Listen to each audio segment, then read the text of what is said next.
CAD Bane of our existence. Am I right? Get in the garbage chute!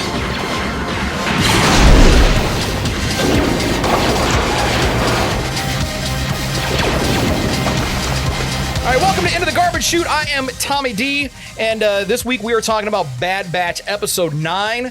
All of the revelations this week. All of them. And joining us, as always, the beautiful and lovely circle of nerds. To my right, your left, we've got Mr. Deacon. What's cracking? Miss V. Hello there.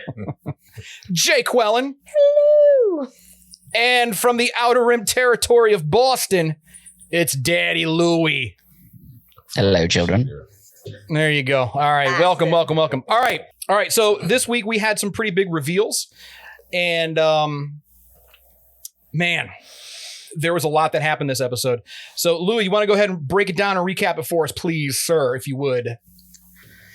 Yeah, sure. So I don't want to get long-winded since this is supposed to be a condensed version of the show. But Yes, thank you. Did you watch in it? this episode, I did watch it, yes, and I watched last week's episode too.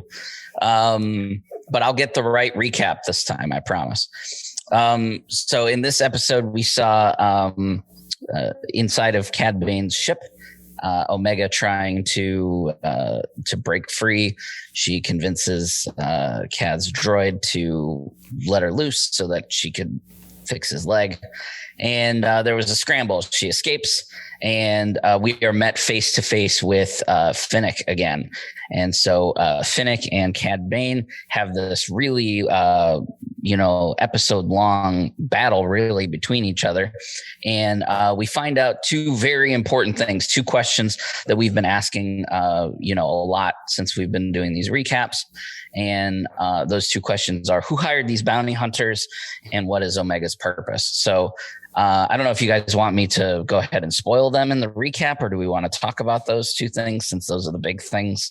How do you want me to do that? I mean, do the recap, man. I mean, Okay. So we found out that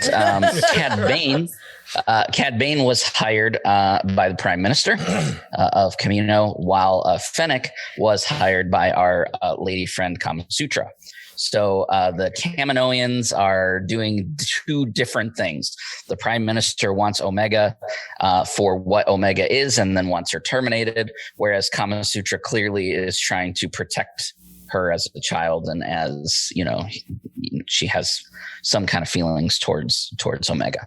So what was the big reveal about Omega? Well, the big reveal about Omega is that she is basically Boba 2.0.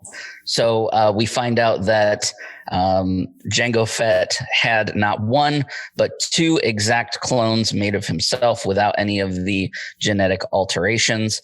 Boba was the first, obviously, and Omega is the second. So that was kind of the big reveal, and that's the purpose behind why the Prime Minister wants her. The Kaminoans want her is because she has the purest blood. Now that Jango is dead and Boba is missing, Omega is the purest of the blood that they need to use to keep making these clones. So ultimately at the end of towards the end of the episode, the scramble, neither Fennec nor Cad Bane got the girl. The Bad Batch comes and rescues her, and that's kind of how the episode ends. So back over to you guys. great recap, Louie. Thank you. Super glad you didn't get long-winded. That was riveting. I was riveted, like, to the spot. So now I feel like we've had a lot of questions answered, but now there's just more questions. And I feel like these questions are kind of verging on the super nerdy and the meta at this point. So that must be why I don't have questions. Maybe. But so first of all, what I want to ask everyone, Mr. Deacon, we're going to start with you and we're just going to work our way around. No problem. Jango, we know that Jango ordered a single clone unaltered. We know that. Did you know that, Jake Wellen? Yes. Look at my She does face. now. Did you not know? All right. I think I did. So as part of his deal, he was paid an exorbitant amount of money. Mhm. He was allowed to hire other Mandalorians to come in and train the clones. But as compensation, as part of his compensation, he asked for a single unaltered clone. So The son. which is Boba. Mhm. So Mr. Deacon, Mhm. does Django know?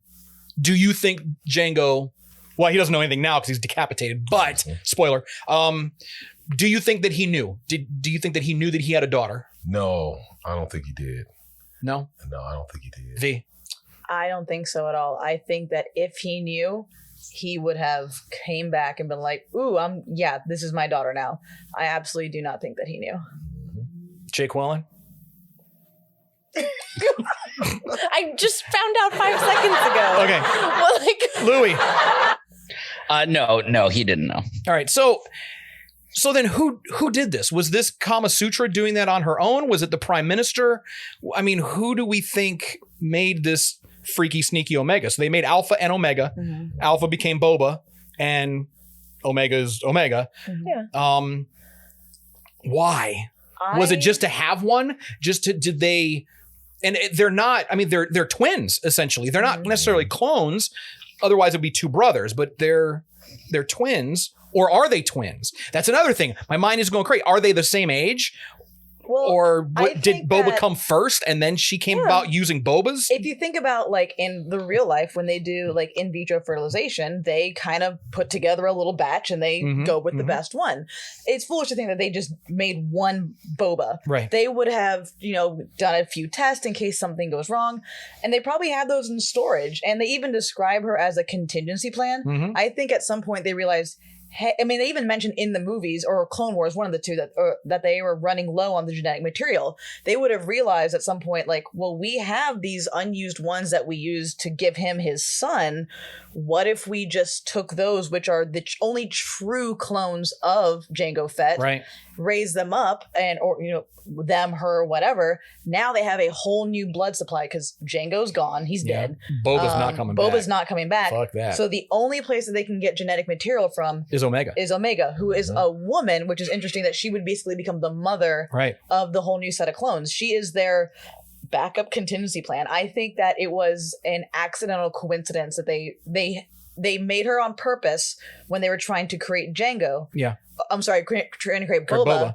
And then they were like, well, this is an opportunity that we cannot waste because, again, the Kaminoans are not stupid. No, And I don't think it was accidental. I think Yeah. I think that they said, yes, let's make a fertile mother, so maybe they were planning on breeding her in a sense, perhaps. it's possible. but it's supposedly an unaltered clone. Yes. Right? So Yes, they didn't make her a woman on purpose. Oh, I think they did. Well, now, and here's the thing: the Kaminoans, they can do that. They, because of the way that their culture is, they will make whatever you want. If you want a girl with blue eyes and blonde hair, done. Do you want cheese with that? They will do that for you. So it's not. So nothing that the Kaminoans do necessarily is accidental, but there are anomalies. The Bad Batch is an anomaly. Sometimes things just don't go the way they want it to in the cloning process. So it's possible that Omega could have been an accident necessarily. And also, maybe. we do know that he all we know is that he asked for one unaltered clone for himself. He Right. didn't say an unaltered boy or girl. It's very possible that they made both and said, hey, Maybe he picked. do you want a son or a daughter? Yeah. Like they could have given Yeah. that as an option, which entirely makes sense. And he probably said, I wanted one that was unaltered. Thanks for Give taking me the time to watch this week's Into the Garbage Chute clip. We hope you enjoyed it. If you did, and you want to see more, head over to patreon.com/Circle of Nerds to unlock more exclusive content than you could possibly imagine. I don't know. I can imagine quite a bit. You'll get it. Or if you'd just like to show your support, patreon.com/Circle of Nerds is the way. This is the way.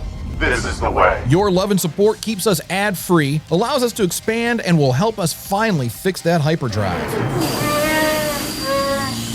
Would it help if I got out in the bush. Captain Turner, Mike. But if you're not ready for that level of commitment, you can always listen to the show in its entirety on iTunes, iHeart, Pandora, Spotify, or wherever you get podcasts. Make sure to subscribe so you never miss an episode. Do it.